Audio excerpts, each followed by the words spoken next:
Good afternoon, good morning, wherever you're streaming from. Welcome to Becoming Awesome. I'm your co-host Ray Thomas. This is season three, where we'll be featuring fellow AWS Twitch hosts to delve deeper into the innovative and fascinating premise of their shows, and the value that they bring to the audience, and what they can gain from being a weekly audience member.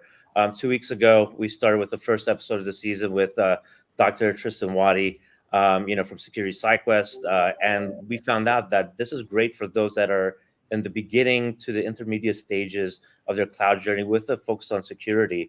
And last week we had Jackie and Darko from Build On Weekly, a show truly made for the builder and developer community, where this audience-driven show like builds something with live coding each week. And again, it's based on what the audience are really interested in. This week, we have AWS Supports You, which features experts from AWS Enterprise Support discussing best practices and troubleshooting tips for all of your cloud computing needs. Each week, they feature guests from all over AWS to walk you through the latest in AWS, answer your questions, and guide you through your cloud journey. So with that, I'm going to actually start off by having Kevin Bourne, our chat mod, introduce himself and start from there. Hey, how you doing? My name is Kevin Bourne. I'm a sourcing recruiter for the worldwide public sector here at AWS. Actually work on Ray and his team. I will be the chat mod, and we are an interactive show. So if you have any questions live during the show, we'll do our best to answer them. So feel free to drop in the chat and anytime, and keep you guys open for a survey. We love to grow and learn, so feedback on that would be much appreciated. And now I'm going to take some time. I'm going to have our guest Chris Thomas introduce himself, and we'll get on with the show. Thank you. Yeah, I can introduce myself. Hi, everybody. I'm Chris Thomas. No relation to Ray. I am the senior creative producer behind AWS Supports You. You usually don't see me on the show. I think I've only been on camera for 3 or 4 of them. I'm the person who's really behind the scenes. So I guess this is behind the scenes today to have me on to talk about what goes into the sausage. So excited to talk to you all today. Thank you. Let's have Stephen. Thanks. So Stephen Heavern, I'm a senior TAM, technical account manager, based out of Philadelphia, Pennsylvania. Not related to anybody else on the show either. So it's we're on talking about what our customers are talking to us about, the problems they have, and we're trying to reach out on the show to a broader community and help with those issues that our customers are facing. Excellent. And hi, everybody. I'm Jenna. Somehow we are all related. I believe that. I am a recruiter. I am not technical. I have nothing to fix. I have no technical problems. I am here today only to dig in and to get to know a little bit more about this show, these human beings behind the show, and just have some fun. So for any followers of the show, AWS Supports You, this is a really great opportunity to get to know these people and ask some questions and join the fun. Life is just too serious. So let's start with the show to warm things up, and then we'll get into you all individually, both personally and professionally. What can you tell us, in case there's some people watching that don't know anything about your show? What can you tell us about your show? Maybe just a little bit about the premise and the audience that should be watching.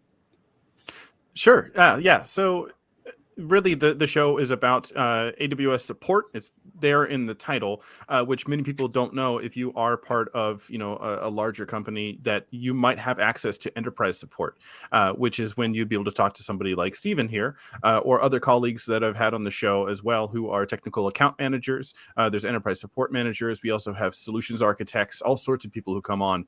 And what we're doing is we're listening to the customers that are speaking directly to their TAMs and reporting if they're running into issues, or if they just want to streamline the processes, if they're wanting money, to save costs, all sorts of new things that are coming through the pipeline every day. Is actually a floodgate of new topics to talk about, and it's really hard to parse down and see what we actually do want to discuss.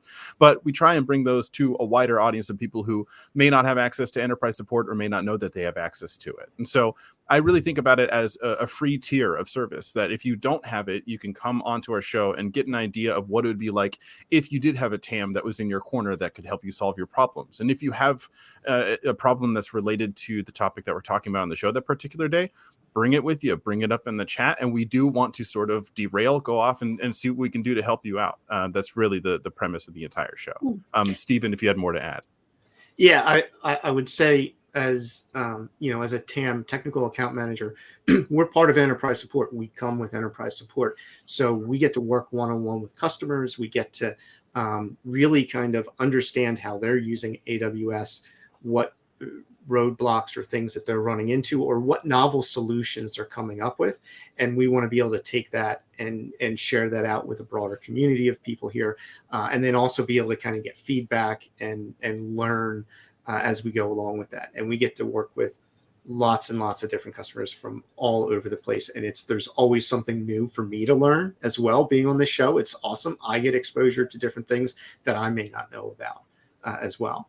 Can you give an example of that? Like, did anything come up where an audience member shared something like, wow, that's something new for me, or even maybe help bring an idea for an episode of yours?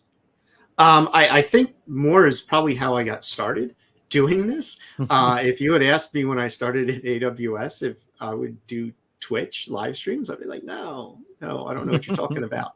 And so I had a customer problem come up, something, they needed to use Inspector 2 for a problem. They found a gap.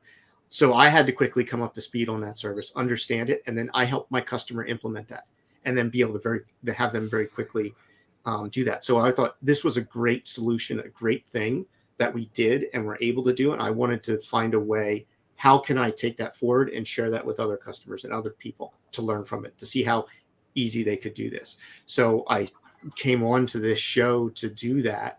And then after having the experience and the feedback of the live chat, answering questions and those types of things, I was able to, I was like, I love this. This is great. I want to do more of this. And so I was like, I'm going to stick around and do more of this. Yeah. So how do you get more? Can you tell us a little bit about your process of coming up, a little bit more about the process of coming up with the topic ideas and how you choose the experts to have on your show to help people? Oh, sure. So from an intake mechanism, it's open door policy. Since there's so many different people that are working in AWS, and like I said, there's new solutions being found every day, new launches that are happening every day. And so a lot of people will reach out to us saying, we have a launch that's happening for a new tool that's happening, this many weeks down the road. Can we get in before then? And so we try and move things around to make sure that we're giving people sort of a heads up, like, hey, this is in the pipeline. Maybe you should plan for it. Just recently, we did a couple of episodes on an upgrade to TLS 1.2 since some old versions are being deprecated. So we're trying to look around corners and solve problems for customers proactively just by calling those things out. But then on top of that, we also source things like repost.aws, which if you're not aware, you should go check it out. It's an awesome forum that's full of people like Steven and other TAMs. Sorry, Steven's over there. Other TAMs who use the platform, and you can say, hey, I'm having an issue with ABCD, and then just a cavalcade of experts will descend upon your post to give you all sorts of advice and links and things to help you out with. And so I actually peruse that site pretty normally, looking through there, seeing what common problems people are having, and then I bring that to the people that are on my show and say, hey, what can we do about this? What would be a really cool episode to build around? For instance, a lot of people ask about containers and how to best go about using those. And so we have an episode that's coming up within the next month that's just going to be about containers questions that we sourced from Repost. Taking the words from the users of AWS, what problems that they're having, and saying, cool, let's make it a 1-hour episode that only addresses the problems that you're having and get those smoothed out. Is there a mechanism also that people can actually reach out to request? For sure. So we do have an email alias that's AWS supports you at Amazon.com. I'm the keeper of that inbox, and so that will go directly to me. And then, of course, I will take it and I will bring it up. Oh, Kevin, let's get that in the chat for the viewers. So how far out are you at this point in terms of scheduling? So we're into 2024. Unsurprisingly, there's people want to be on the show. People want to talk about stuff, and we're happy to have them. So I'm really not turning a lot of people away. And of course, I'm listening to the feedback of viewers on the show. And so, we'll do a wide array of topics. And of course, if there are some that hit more than others, then those are the ones that we'll continue to go back to that well until people are fed up. Wow. So Chris, I think that means if you're out through 2024, you're done with work for the year. I mean, you could basically go on vacation. I wish. Can I get that in writing? I'd like to send it up to my manager, actually, if I could. No, the show is fluid. It's ever changing, and we're always incorporating feedback. So of course, week to week, it's always fun. I have an episode actually I'm doing later tonight for the India region. So if you're on at 9:30 p.m. Pacific or 12:30 a.m. Eastern, or in the IST region, though you're probably asleep right now, feel free to join that stream. Yeah. Excellent. So Stephen, let's talk about some of the audience members or some of the questions that's been top of mind. Like, what do you see coming up often from the customers, or what do you see most people needing help with, and how have you guys, supported them? I think a lot of it what we deal with, and I think this is where this comes from. Like as Chris mentioned, we open up the floodgates. We have all these TAMs across all of our customers that are talking to all of our customers about these problems, and they help with these solutions. And I think a lot of it is about how can I tie all of these different services together into a solution and to meet certain needs, or how can I think about how we're tackling some of these needs. And how can we do that with the solutions? I think the episode we did yesterday with the TLS 1.2 for S3, that was very targeted, not necessarily code heavy, but it really helped to pull that together and to explain to people, how can I solve this problem? If I have clients or I have things that don't support this level of security, so I need to make sure my application still works when we deprecate this later in June. How can I really do that? And you can have blog articles or stuff that walks through it, but to have somebody that's there and able to demo it live and to walk through it and to answer those questions that we may not even think about, right? We had a lot of really great questions about that kind of took us off the pivot a little bit to explain a little more kind of background how some other things work. So speaking of which, did you ever have an episode where someone came back with feedback afterwards, like, oh my God, this really helped us out in X capacity? Do you have any stories you can share around that? And you asked the question before the show too, and I've drawn a complete blank. On We've gotten positive reactions in comments. That's right. We have our BTS guy in the back taking notes. I've gotten some survey results that people were very happy with some of the stuff that we put out there. So yes, people seem to be happy. Of course, I would love more survey results. So please join our streams and then let us know what you think about it, and we will react accordingly. Yeah, and I think we have gotten that most of the comment is generally pretty instantaneous. Mm-hmm. Hey, we answered, and they're like, "Oh, that's awesome! That's what I needed. Thanks." And they're able to kind of move on. Excellent. I'm finding some of these shows have regular guests that join weekly. Do you have any? Have you recognized yet if you have any regular guests based off of the handles that engage with you? Oh, sure. So, I mean, I have you're talking about in chat, or are you talking about people that we host on the show in terms of guests? We can do both. I was thinking handles in terms of guests that are watching, but guests on the show as well. Has there been requests for any guests to come back?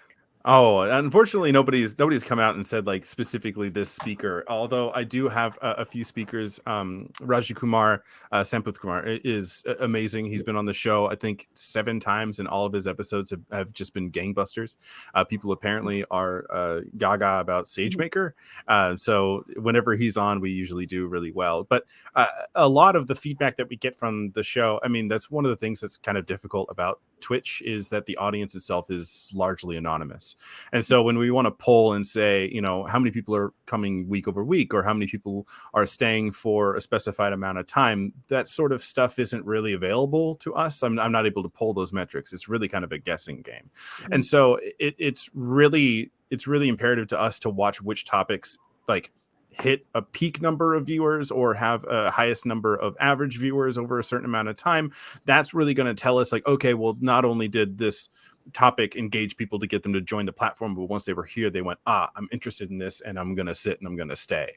That's the sort of stuff that I try and work with numbers, since unless somebody leaves a comment saying, hi, present, I'm not going to be able to know who actually attended week over week. Yeah. So our standing person is you, Stephen. You are the regular every session, and then you're bringing in different guests to engage with you. Are you? I think I've moderated the most, Chris. Right?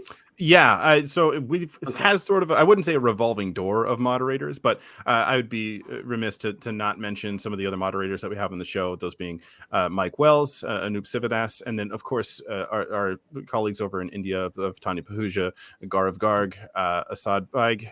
We have... more than that, we have a stable of folks. Hopefully Clinton Wyckoff will be back soon.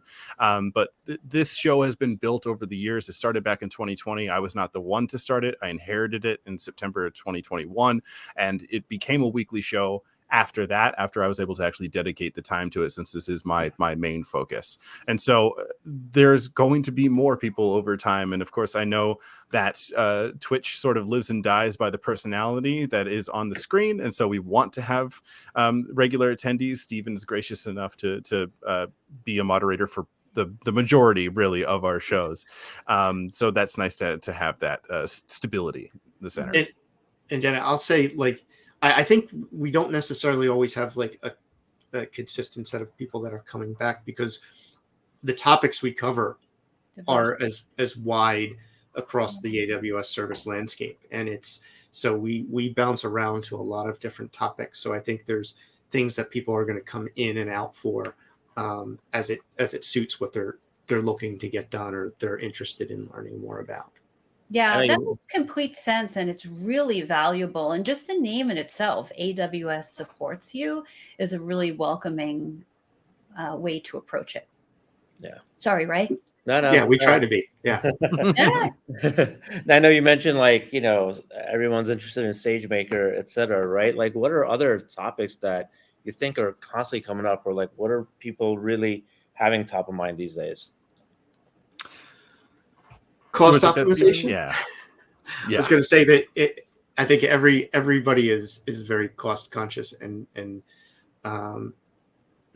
looking at how do I get a handle on this? How do I manage this to do my needs, but also do it in a cost effective way? That as a TAM is something that we're always talking to our customers about and always talking to people about, and always providing guidance on how can you do this better? How can you do this cheaper and easier? In fact, I think I have a show, another one of our shows, the Keys to Optimization. I'm going to be on that show in a couple of weeks as well, talking about that very topic.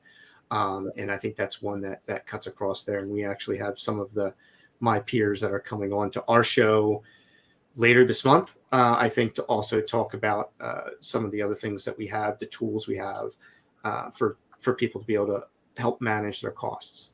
It's interesting. I actually had this conversation with a very close friend of mine. He's actually a CTO of a small health tech startup that's been around for a few years. It was during the pandemic when they actually launched, and that's where their service came in. And we talked about cost optimization just the other day, and he says people don't understand. Like with AWS, you could if you do it right, you're not running these crazy costs. He goes, I'm running everything $500 a month, and I'm like, what? And like same thing. It's like, he goes, when I tell the other people in the tech industry same thing, they're blown away, and it's like, this is how you got to do it. And then I think cost optimization now more than ever is, like you said, top of mind, and it makes sense given like everything happening in the world right now. So yeah, and I think sorry, Jenna, just to note on that, I that's one of the things that surprised people as well in terms of enterprise support, that in my role, I'm here to save you money. I'm here to help you do that. And when they find that we're we're doing that, that it sometimes they're a little put off, like, why are you? I'm like, no, that's my job, is to help you save money on our services. That's what we do. And I think that kind of helps really earn a lot of trust with them. That's just it. That's part customer obsession. That's earning trust. You're trying to do what's best for them, and that's really what the end game is. So, yeah, I think what's so nice about it too is that it's so human, right? Like people aren't reaching out to a chat box and getting answers that are templated, right? They're actually human beings, and you can see that, right, and experience that. So I actually wonder, so I understand that there are topics that you prepare for and share on the show. Do you ever does anything ever come up ad hoc where you're, figuring out and solving the problem right there because somebody had joined in to ask something very specific? Absolutely. The door's always open to that as well. And we encourage people that stop by, please, if you have questions, drop them in there. And we call out the fact, like Stephen said, the guests that we have on the show every week are people who are just experts in the respective field that we happen to be covering that week. So they might be a one-off person, they might be a recurring guest, but really it's, today's topic. I mean, I can say next week, if I can just read really quick, this is difficult. We're going to be covering, I think, AI/ML. We're going to be doing people who have questions about using generative AI. Come on by the show and ask your questions. We will have an expert on the show in generative AI that can answer your questions. And so we have a 55-minute window within which to play, but we only try and make enough content to cover about 30 minutes, hoping that people are going to have their own questions. And so then if the topic gets derailed, cool. I mean, that's what we should be there for in the first place, right? If somebody has a question, we should be trying to help them with it. And so we'll put everything on pause to go, that's really interesting, actually. Let's jump over and see what that looks like and try and fix it for them. Yeah, that's fantastic. Really, that's really what a great concept. To be prepared and share information that is on that particular topic, but be so human-centered that if the conversation needs to turn, that you're available as a resource to provide people with the intel. It's amazing. Well, it's something that's unique to the Twitch platform, really. Like you're not going to, I mean, I love going to events like Reinforce and reInvent or Startup Days or Launchpads, anything like that. They're always really, really fun, but usually the speakers there, they have their prepared material. They come out, they have their window of time that they need to speak. You might be able to grab a minute with them afterwards and talk about them, but really there's no other forum in which that you can go in and say, hey, great presentation so far. Can we stop everything that you're doing right now and concentrate on something else? Like you're never going to have that experience on any other platform. So I want to encourage people to use Twitch for that. Yeah. Awesome. Yeah. Well, our value proposition is to have some fun. So let's have some fun as we're heading towards the end of our show. This is behind the scenes. We know, Chris, you're the behind the scenes guy. So why don't we leave you to the end? We'll start with Stephen as the front line host. Stephen, come on up. Okay. We want to have some fun and maybe do a little show and tell. I understand people have asked you questions about things in your room. Here's the time. Why don't you pull out one of your favorite things, show the audience, and tell them a little bit about why you chose. I think all right, and this is what I'm still getting used to with the cameras, is where do I go and where do I point for stuff to work? And wait. I still did it wrong. There we go. All right, I'm pointing in the right place. Well, I think a couple of things here. You'll see some medals hanging up and some stuff listed here. I don't know how legible some of that is on the screen. So what I do outside of AWS, one of the things I do is I compete in Taekwondo. So I've been really focused in the past year on that. I'm a first degree black belt. And so I've been traveling for competitions. And in fact, have gone out to Pittsburgh. I've gone out to Dallas this year for national competitions. So right now, I think one of the things that I'm proud of and I really like doing with that is being able to go out and compete. Right now, I'm ranked 4th in combat and 6th in weapons in the world in my division for Taekwondo. And that's kind of one of the goals that I've had is to do that, and something I'm really, really proud of doing. And so that's some of the stuff that I'm tracking here behind the scenes. Dang it, I still can't point the right way. And then some of the things that I think Chris and I do, let me bounce the other way, is you see the poster behind me.